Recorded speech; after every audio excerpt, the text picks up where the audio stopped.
Dear viewers, if you've been following me along on Twitter for the past year, anytime in the past year, you've likely seen a post or two, or all of them possibly, about my Skylanders chess set custom project. And here it is in its fullest.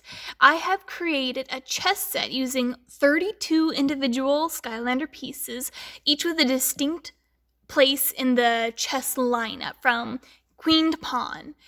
Now, I've posted this whole collection on Twitter and the whole collection on Reddit, and I've gotten some questions, and so I'm going to kind of go through the story of how this chess set came to be. And one of the biggest questions that's been posed to me is, why did I use blades here instead of a more obvious knight Skylander? Blades takes the place of the knight, but we already have Skylanders like Trailblazer, who is a horse. And people were like, why didn't you go with him? And then Fright Rider, somebody who was riding an animal, an ostrich in this case, would also make a really great knight figure. So why did I go with blades? And the answer to that is also the answer to why the heck did I try this in the first place. I started this set with blades, not intending it to be a massive project like this. I was making a singular custom, and it was definitely this one. I can tell because I was a little more detailed in certain shading. I was playing with shading with the gold. I dropped that as soon as I decided to do more than one of these guys, because that took many hours to do. But yeah, this was the very first figure of the entire set. And I started off with this blades because way back when I was first starting Skylanders, new to this, kind of getting my feet wet, trying a couple different things, I ordered a variety of low-cost Skylanders off of SEL Matt's website. And one of those low-cost Skylanders, there were plenty of them, was blades. And so I had this blades. I was like, this could kind of be fun to do, kind of a white and gold, call him a white knight. And that was that. That's all I was intending to do. Made him white and gold, called him White Knight, and people liked it. Then I can't remember why I had a second one. I don't know if I just ordered two or what. But I had another blades. And I was like, ooh, this could be kind of a fun to create a dark version. So let's make a Black Knight. And same exact pattern, but instead I used black and red, and I can't tell you which one of these was the original. And that was just kind of a fun duo. Then I got to thinking, and I just kind of started wondering what it would take to make an entire chess set. And inevitably, as you can tell, I ended up doing that.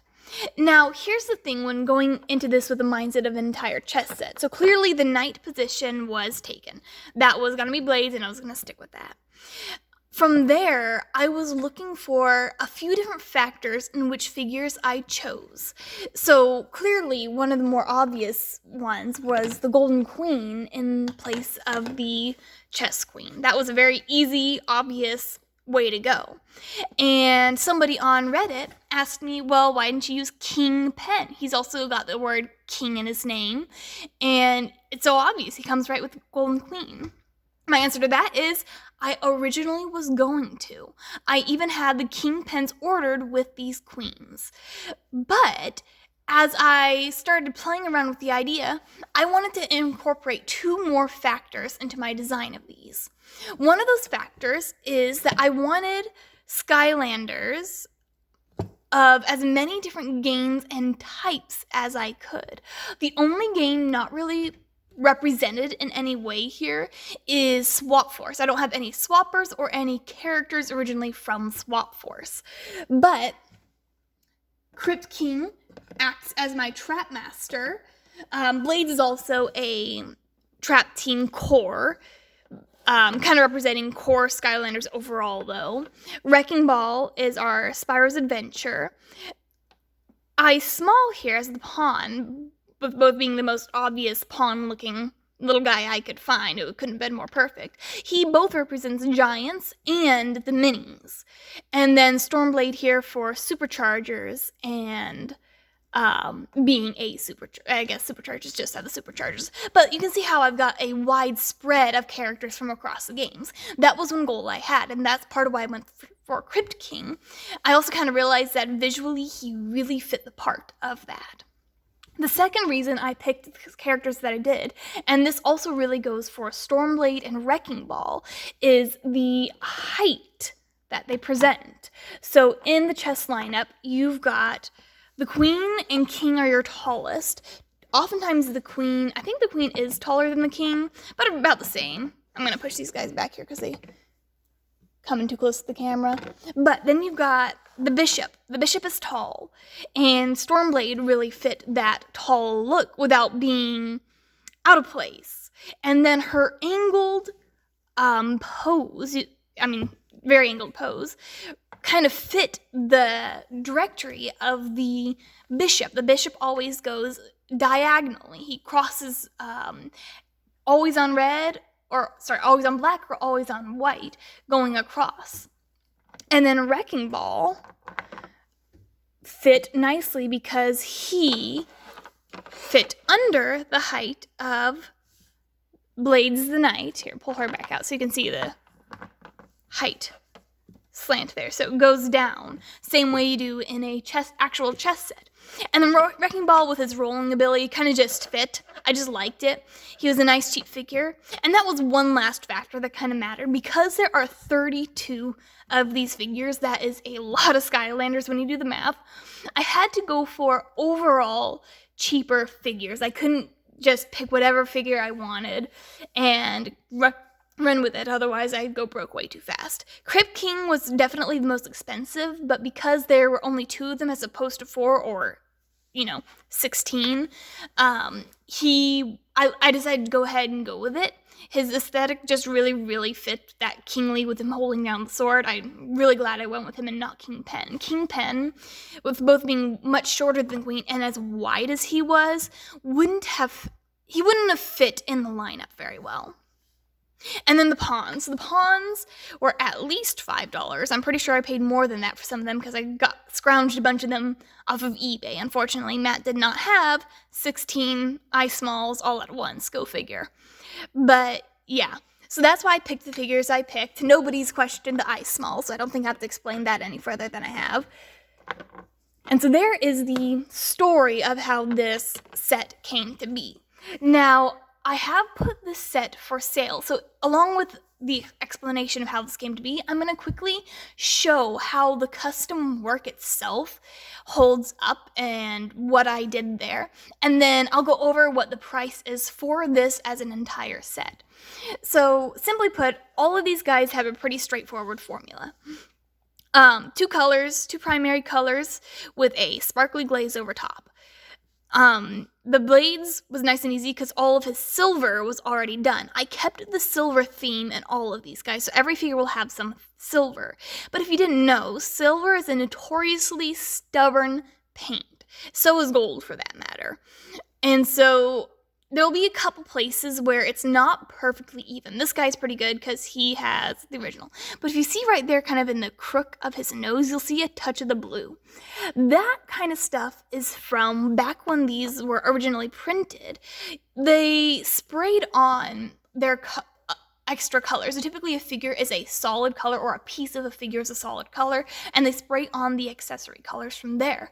And that spray is not perfect, and it's not too noticeable when you have the figure alone, because this blue would just match the blue of his face. But when you start adding new colors, those off colors start to become a little more jarring. Even though this black lines it perfectly with the mold, it's not always, the color. You can see a little bit under his hood there. So honestly, back then I should have gone ahead and tried to get the silver to patch that up. But silver, again, very difficult color to work with. And so there are, on all the figures, a couple places like that. Another one with the Crypt King. I kind of did an impromptu fix. So you'll see the white here. On camera it looks pretty fine, but you'll see it crops up onto the mold. If I were to go back, I would just try to get a gold to match. But this gold is his original gold. Getting a second gold would be a little off, which is why I tried going with the white. And the reason this white is crept up is because, again, with the way they painted, there was like a black fade all up in here. And there was just no clean, perfect fix for that, unfortunately. With him, it's a bit more noticeable that the gold here is not quite the same as his face. I'm really happy with the gold turned out on this sword, though, because Traptanium items tend to be a bit trickier to paint over because they're such a smooth surface, but it turned out great. And then you can see the silver down here on his bones. All good stuff. The white is a very stubborn color to work with. Now, to get the gold to work on most of these figures, pull up a little eye small here, I actually had to do full white, so this guy was totally white, basically, and then I had to go over with yellow, then gold. That's how you got that vibrancy really well popped up. But not until much later did I realize a mistake. I did the yellow on the wrecking balls, but I never did the gold on the wrecking balls. So the wrecking balls are a little unique, and you might be wondering why I didn't just go back and do the gold. And that's because of the dragonfly glaze. So you see the sparkly effect on them? That is done by the dragonfly glaze. And to go over with the gold now, you would get odd texturing all in that. And with a shiny color like gold, that doesn't look very good. And frankly, it doesn't look bad. It's just a little brighter than the other one, so I decided to leave that, but you should be aware of that if you are interested in this set. And the final thing with the little eye smalls. So their heads, the little ball part of the eyeball, are the original kind of vinyl coating over the eye. Now, the issue with that, there's a lot of issues overall with that, is that these guys somehow manage, I'm trying to find a good example, they managed to pick up all sorts of little scuffs, very noticeably. Here we go, that's a good one. Let's see if it'll focus. There you go. See all those little scuffs and smudges, and they don't wash off. If I were to paint over the eye, though, because this vinyl is such a smooth surface, trying to paint over that with white, for one thing, it would look weird right against white on this guy, and then it would not be a smooth coating. You'll get a lot more texture.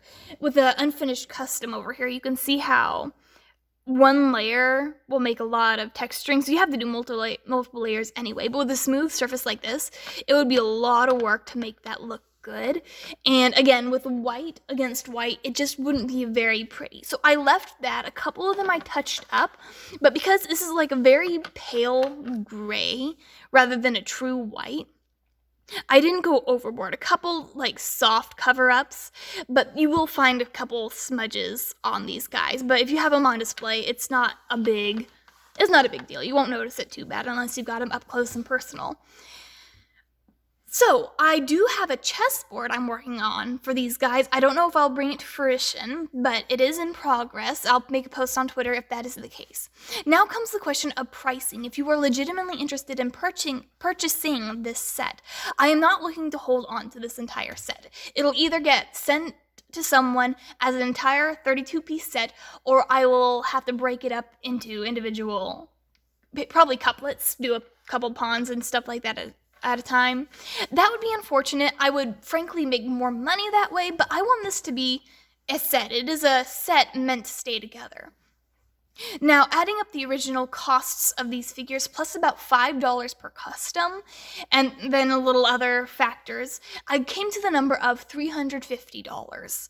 When you're looking at having to buy something, that sounds like a lot outright. But remember, 32 figures, that is a massive amount. Typically, I'll do an auction with about that many figures, and typically come out over $1,000. So that's low compared to that. It kind of rounds around to $11 per figure, and then again, their original price plus $5 for the custom work. It's not cheap, but if you are interested, feel free to DM me on Reddit or Twitter. These guys are still available, and I hope you enjoyed this little video. Very unedited and kind of rough around the edges, but little video showing you how this whole collection came to be. Thank you for watching. Till next time, Rainstorm.